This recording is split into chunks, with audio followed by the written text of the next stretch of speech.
we've got the E, C sharp minor, B, A. In this video, you're going to learn how to play riffs in between the chord changes of the progressions you play on guitar. Now, chord fills, or rhythm fills as they are commonly known, sound great when integrated with your playing and bring a very cool groove to your sound. Hi, this is Simon Candy from AcousticGuitarLessonsOnline.net, and in this lesson I'm going to show you 3 common major fills that you can add to any chord progression you play on guitar. Each fill will relate to the major pentatonic scale as well as a very common major triad shape. This makes it easy to find the fills on the guitar. It anchors them down on the fretboard, making them easy to find and easy to play. I also show you 3 examples of applying these fills to common chord progressions on guitar, so that then you can see how it's done and then you can apply them yourself to the chord progressions that you play. Plus, I'll show you a really cool trick that will instantly convert any of the major fills into minor fills, giving you so much more mileage for each fill that you learn. So let's get to it. So the fills that I show you today, as I said, are going to relate to the major scale, the major pentatonic scale, as well as a major triad shape. You could use either one as a reference for each of the fills that I show you here. So the pentatonic scale shape will be the first major pentatonic scale shape, and this fill, I'm going to show you the fills in the key of E for the moment here.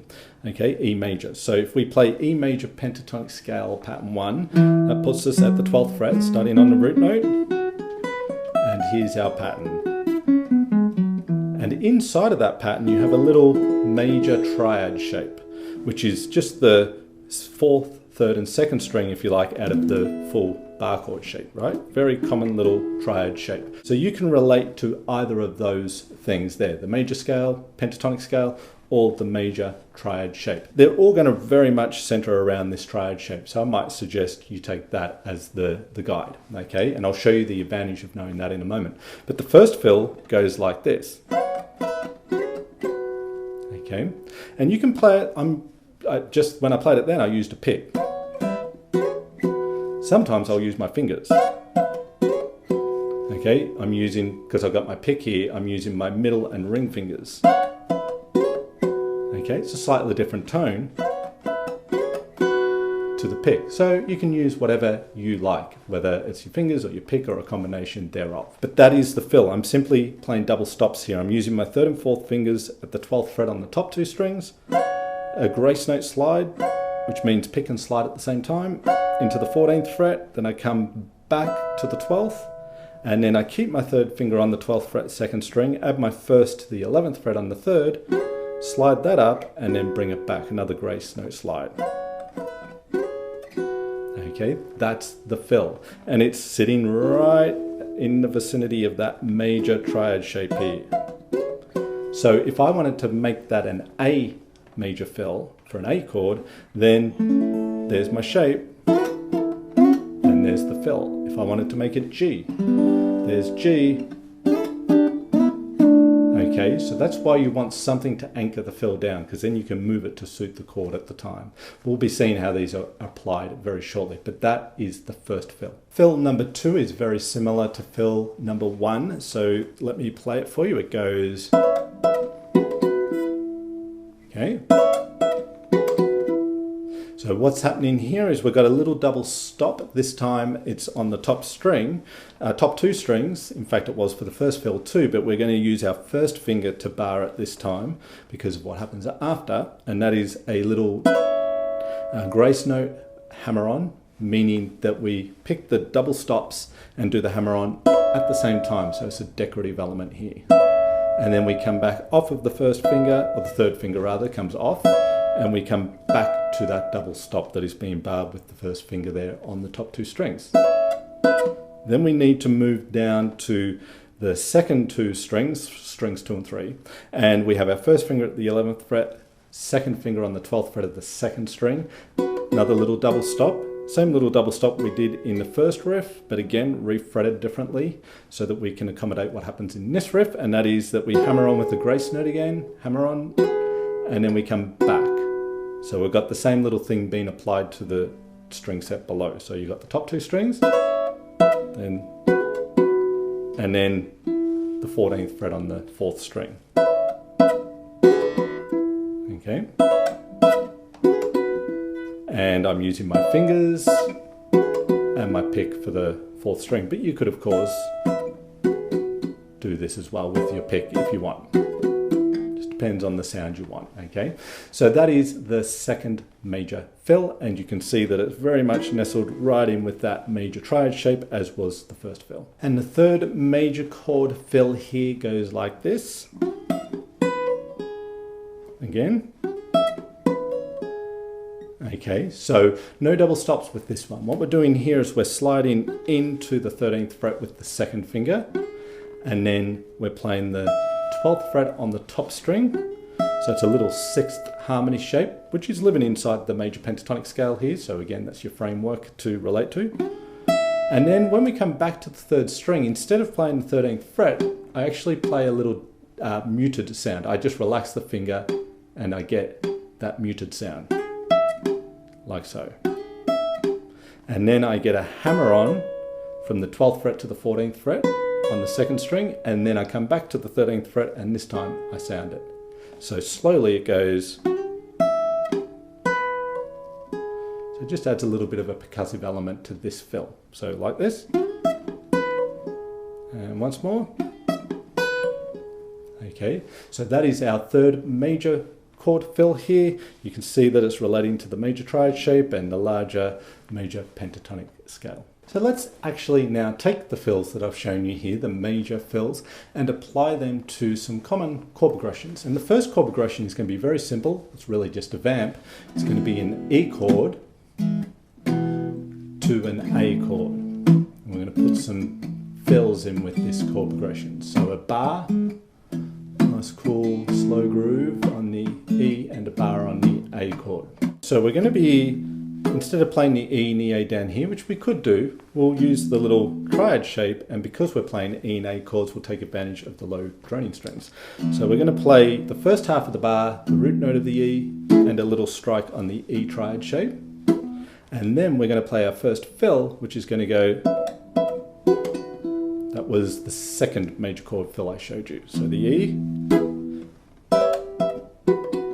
then the A, so we can use the low A string, play the A triad shape, and then we'll use the first chord fill that I showed you, however in A major, because the chord right now in our progression is of course A major. So it goes E, A, back to E,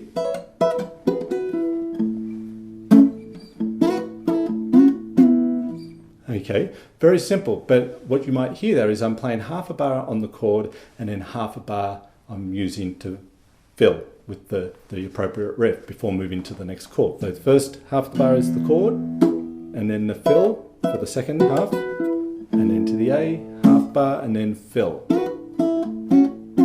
Back to E. And you could do any of the fills here, you could mix it up even more. So you might go,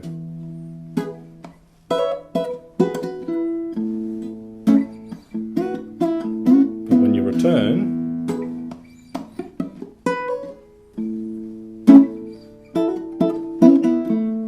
so that time I used the third fill, and when I came to the A I used the first fill, which was what I used on the E. So you can mix and match, but you get the idea, right? Half bar chord, half bar fill, and just a very simple vamp there, E to A chord. So the second example here is going to add a few more chords to our progression. So we're going to play E for a bar, and 4 we're going to play C sharp minor down to B and the A, 2, 3 and 4. So it's a bar on E minor, 2, 3 and 4 to the C sharp minor, to the B, 2, 3 and 4 to our A, 2, 3 and 4. Okay, so that's our chord progression, and we're going to move our fills around a little bit here to, create a similar sort of setup that we had with the previous example. Okay, so we'll do the same little thing here of playing the low E root note and then the little triad. Then I'll get this major fill, which I think was our second one. Then we're going to go to C sharp minor, and we're going to play the third major fill there. So that's going to work for C sharp minor.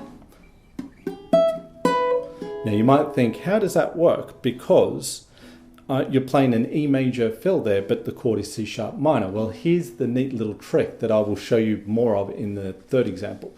And that is, if you take any of these major chord fills, any of them, and move them up 3 frets, they'll become minor. Okay, so think of C. So if you take that major fill I just played then, the third one I think it was, from the 3 that I showed you, and played it over a C sharp major chord, obviously will work for C sharp major. But what if we want to make that a C sharp minor fill? Move it up 3 frets and it becomes a C sharp minor fill. And if you know anything about your theory, you'll know C sharp minor and E major are related. This is why it works. They're relative to each other. Okay, so take any major fill and move it up 3 frets, it's instantly a minor fill. So you've just learnt 6 chord fills now, not 3. Okay, it's really, really cool. So that's what we use on the C sharp minor. Then we come down to B. So this is similar to the second fill, slight variation, and then the A. And we'll play the first fill. And then we're back to the E. Okay, so let me play it through for you. So we've got the E, C sharp minor, B, A, E, C sharp minor, B,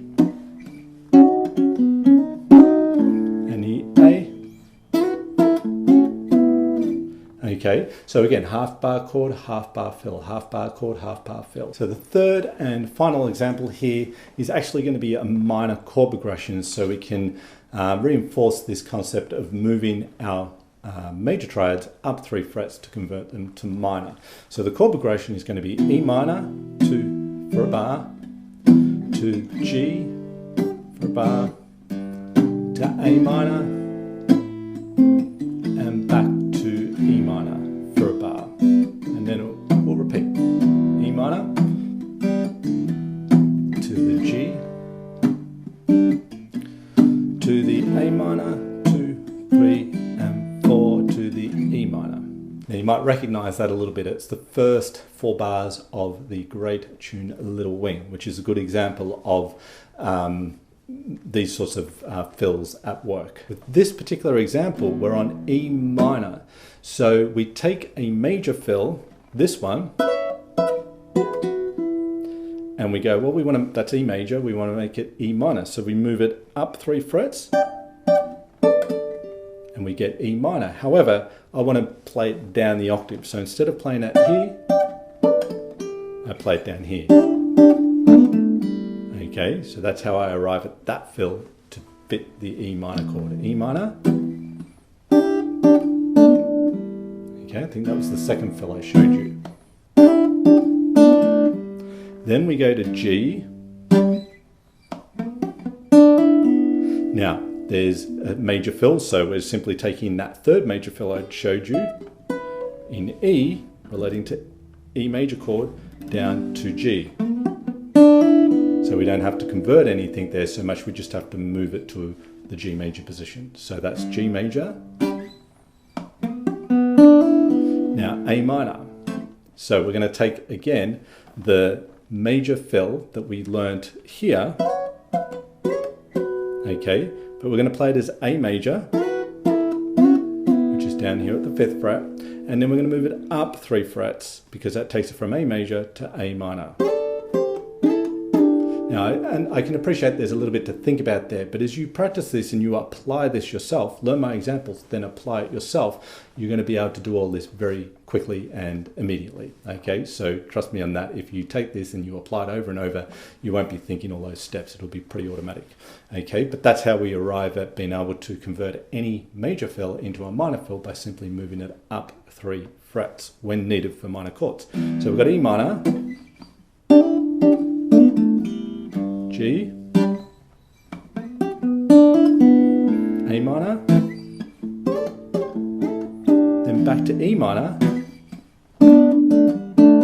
and I'm now playing a variation of one of the fills I showed you. I think it was the first fill again. I can't quite remember. No, it was the second fill, I think it is. Yes, it is. Okay, and the same reasoning. Here it is as E major, move it up 3 frets, becomes E minor, down the octave, and we've got another minor fill there.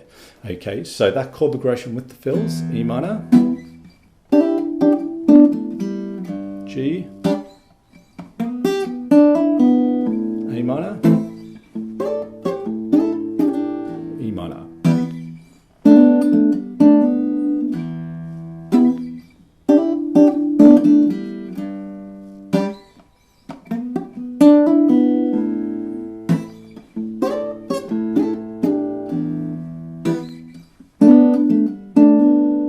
If you like this video, then you'll love this Acoustic Rhythm Guitar Techniques mini course. In this course, you learn 5 ways to sound much better as a rhythm guitarist, including strumming techniques, chordal picking, rhythm riffs and fills, as well as cool sounding chords and embellishments. Over the course of 5 days, you will not only be trained in depth on each of these areas of your guitar playing, but also how to put it all together to create great sounding music. So click the link in the description below this video to gain access to the Acoustic Rhythm Guitar Techniques mini course. Let me know in the comments below this video what acoustic guitar topics you'd like to see me cover in future videos. I love to hear from you.